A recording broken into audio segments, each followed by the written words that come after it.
આંતરરાષ્ટ્રીય કથાકાર પ્રફુલ્લભાઈ શુક્લની અધિક પુરુષોત્તમ માસમાં શુક્લ પક્ષમાં કાશી વારાણસી અને કૃષ્ણ પક્ષમાં સુરત જહાંગીરપુરા સુરત કુરુક્ષેત્ર સ્મશાનમાં રામકથા યોજાશે। ખેરગામમાં યોજાયેલી મીટિંગમાં ગુજરાતી હિન્દી ફિલ્મના અભિનેત્રી કૃપા ચાંડેરા, માલદેજી ચાંડેરા, કુરુક્ષેત્ર સ્મશાન ભૂમિ પ્રમુખ કમલેશભાઈ સેલર, મહેશભાઈ પટેલ, વસંતભાઈ સેલર, વિજયભાઈ ગોસ્વામી, હરેશભાઈ જાની, વિજયભાઈ ચાંડેરા ઉપસ્થિત રહ્યા હતા। ઇંગ્લેન્ડથી NRI convener Keshavbhai Batake telephonic શુભેચ્છા પાઠવી હતી।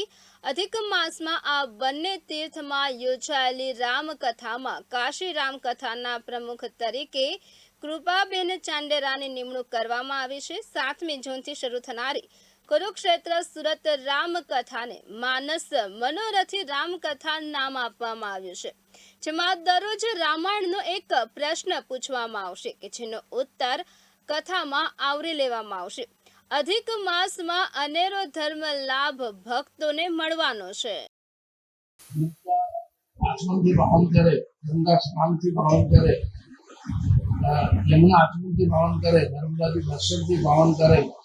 और सौथी पुरानी अपनी लोक माता तापी मैया तो केवल तापी स्मरण मात्र से तापी केवल स्मरण करवाथी पावन करे एवं तापी के किनारे कुरुक्षेत्र स्मशान भूमि अंदर આવતી તારીખ 7મી જૂનથી 15મી જૂન સુધી રોજ સવારે 9:30 થી 12:30 રામકથા માનસ મનોરથી રામકથા આજે નિર્માણ થઈ છે અને એની અંદર આ કથાની વિશેષતા છે। આ કથાને માનસ મનોરથી નામ એટલા માટે આપવામાં આવ્યું છે કે 9 દિવસ રામાયણમાંથી જ એક પ્રશ્ન પૂછાશે, જેનાથી 99% લોકો અજાણ છે। ये प्रश्नों ना उत्तर आराम कथा में आवरी लेवामां आवशे। तो पुरुषोत्तम मास आ रहा है, यानी कि अधिक मास में यहाँ का हम सनातन धर्म को रिप्रेजेंट करने जा रहे हैं। हमारे मतलब हिंदुत्व के सबसे प्राचीन और सबसे भक्तिमय जगह जिसका नाम है काशी यानी कि वाराणसी। और कहा जाता है कि जो इंसान 8 दिन काशी यानी कि वाराणसी में रहता है तो उसको अगला जन्म लेने की जरूरत नहीं पड़ती है। ऐसी जगह पे होने जा रही है हमारे प्रफुल्ल भाई शुक्ला की रामकथा, और शिव को प्रिय है रामकथा।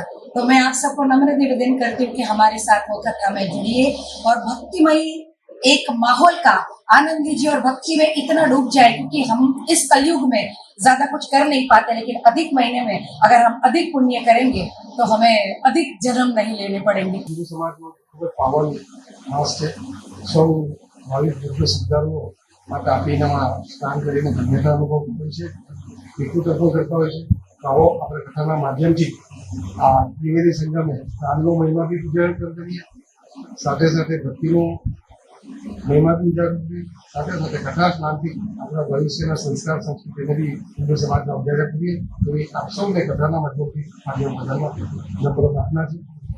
माता पिता नाथोपंत सूर्योदय गुजरात मोटा पर जे मानसरोवर कथा महत्व आवे छे एम गावन भूमिनो आपणे दर्शन आपणे बधाने दरेक भक्तोने थशे। आप બધા ખૂબ शीघ्र दस करे आपणे हार्दिक विनंती।